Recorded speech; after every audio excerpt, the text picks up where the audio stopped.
ఈ మా భూమి పాదయాత్ర ద్వారా పేద మధ్యతరగతి కుటుంబాలైనటువంటి బీసీ ఎస్సీ ఎస్టీ ప్రజలందరినీ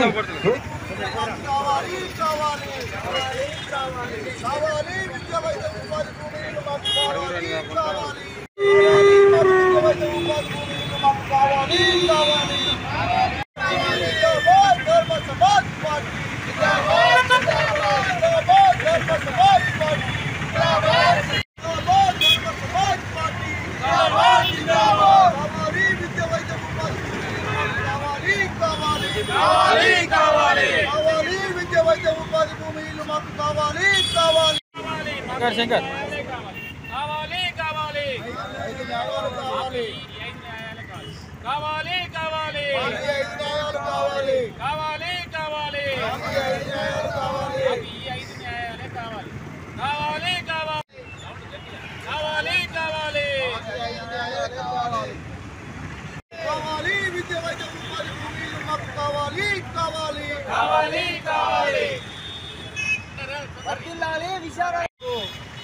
మాకు 5 హామీలు నెరవేర్చాలని చెప్పి గత నెల రోజుల క్రితం నుండి 30 జిల్లాలలో ఉన్నటువంటి కలెక్టరేట్ కార్యాలయాలలో వారికి వినతి పత్రాలు ఇవ్వడం జరుగుతుంది మరియు ఇవ్వడం జరిగింది మరియు వారి కార్యాలయాల ముందు కలెక్టరేట్ కార్యాలయాల ముందు ధర్నాలు కూడా చేయడం జరిగింది.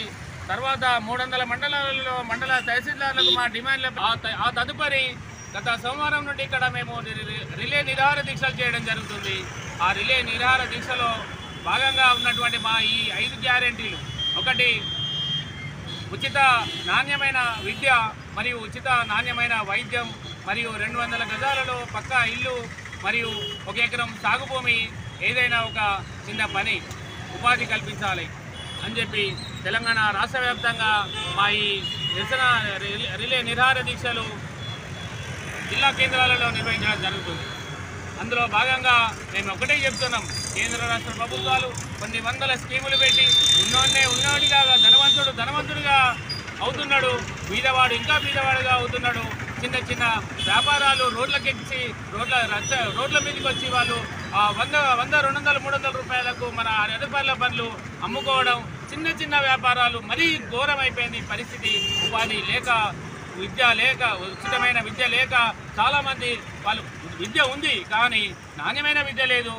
ఈ హాస్టళ్లలో మాకు జరుగుతున్నటువంటి ఇప్పుడు ఫుడ్ పాయిజన్ లేదు. దీనికి కారణం అంటే సరైన ఆహారం పెట్టలేని పరిస్థితిలో తెలంగాణ రాష్ట్ర ప్రభుత్వం, కేంద్ర ప్రభుత్వాలు ఉన్నాయని చెప్పి నేను ఈ సందర్భంగా డిమాండ్ చేస్తున్నా.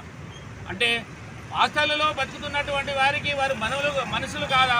ఈ మానవ హక్కుల ఉల్లంఘన ఇంకెన్ని రోజులు జరుగుతుంది? మా ఈ ధర్మ సమాజ్ పార్టీ ధర్మ యుద్ధం చేస్తుంది ఈ 5 న్యాయాలపై. ఒక్కటే చెప్తున్నాం మేము, ఉచిత నాణ్యమైన విద్య కావాలి, ఉచిత నాణ్యమైన వైద్యం కావాలి, 2 గజాల పక్కా ఇల్లు లేని వారికి కావాలి, 1 ఎకరం సాగు భూమి మరియు ఒక చిన్న ప్రతి నెలకు 30,000 రూపాయల శాలరీతో ఒక అవుట్ సోర్సింగ్ జాబ్ కావాలంటాను. అంతే తప్ప